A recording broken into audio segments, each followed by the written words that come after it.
Hey, LinkedIn. I am a business person, but I'm also a minister of the gospel.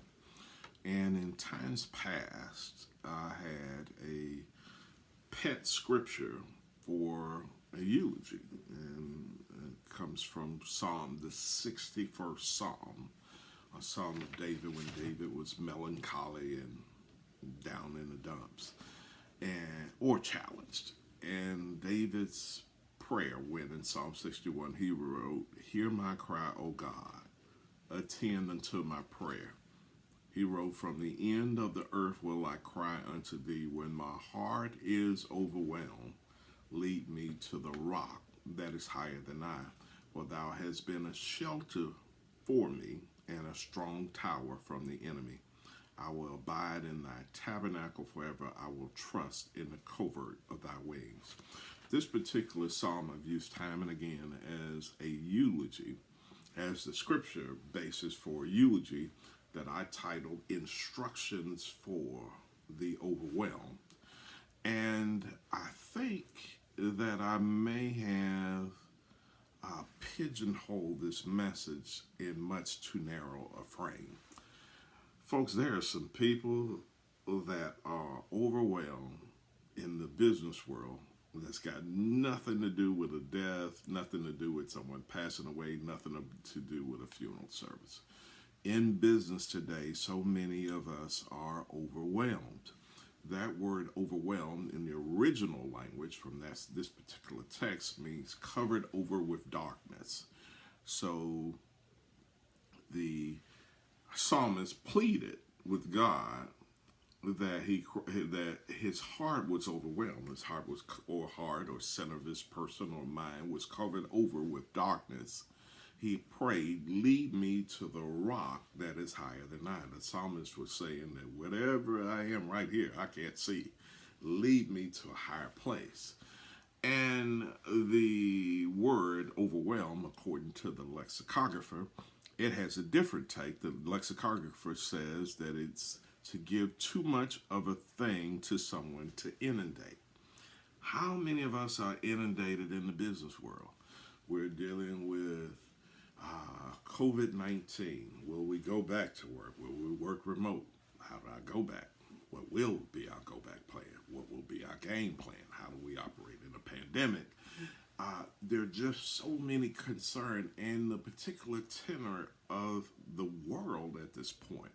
You got mass shootings. You got racial animus that has heated up to such a great place that it's hard not to be overwhelmed. You got to think we're living in a day now where people have counselors who have a counselor who have a counselor who has a counselor who's partially out of their mind. Folks, look, we're living in troubling times. In this day, we used to measure this thing called peace of mind. That's PEACE.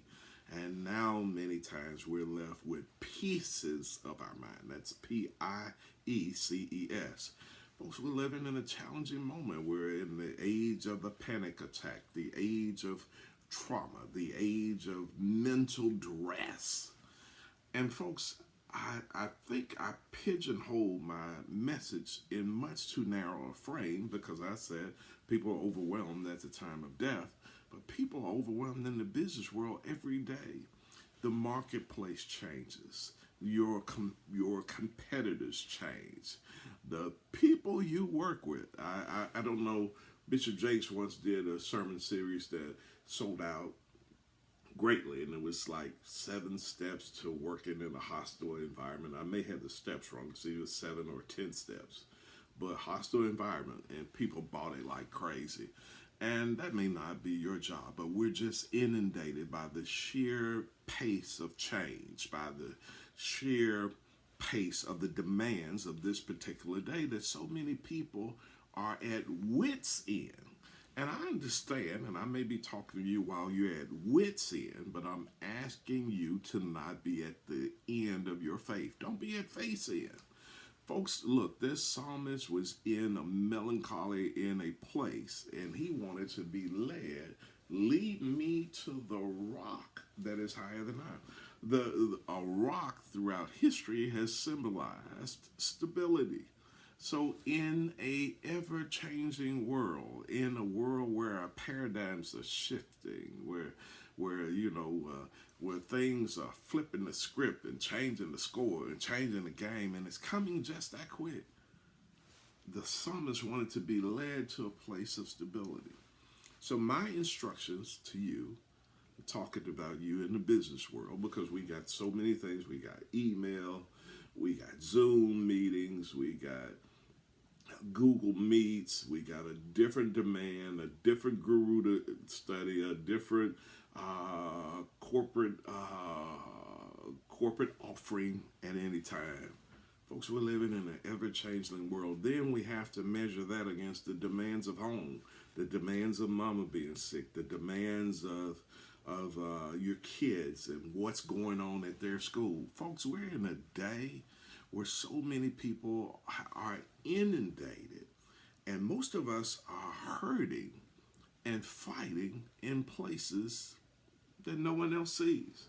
Folks, you can be dressed to the nines. You can be vogue on the outside and still be vague on the inside.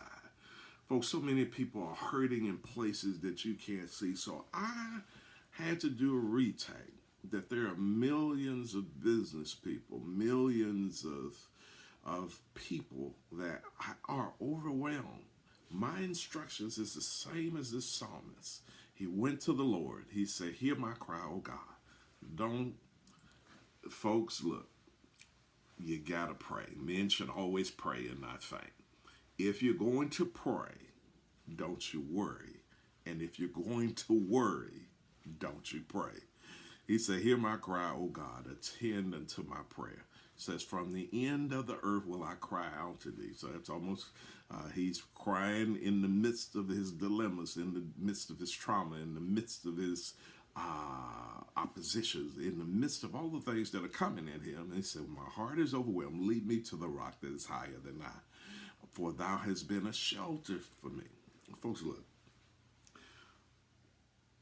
My faith in God helps me keep my mind on those days where I literally want to put my shoes on my head and my hat on my feet. He's been a shelter. He's kept my mind. And there's a strong tower from the enemy. When they had towers back in those days, it was a refuge, a place of refuge, a place of hiding, a place of security, a place to keep away from the attack of the enemy, and a strong tower. My faith in God has been just that for me. And then the psalmist said, I will abide in thy tabernacle forever, that he's led to be around the Lord. And he said, I will trust in the covert of thy wings. That's what's called in theology an anthropomorphic term. It's where you put humanly attributes, earthly attributes on somebody that's so far past being earthly at any time. And we know, he said, trust in the covert of thy wings. It's like God's a mother hen, and all of us know that God's not a bird, but he's trying to paint picture for us. Folks, look, when your heart is overwhelmed, when you're just totally inundated, when you're about to go under, when you're going down like the quicksand, my prayer is that you be led to the rock that is higher than I. And a person of faith, believer, my brother and my sister, my fellow business person, it's my prayer that you be led to that same rock that is higher than I. And to me, that rock is Christ. Have an awesome day. I pray that I blessed you with this word.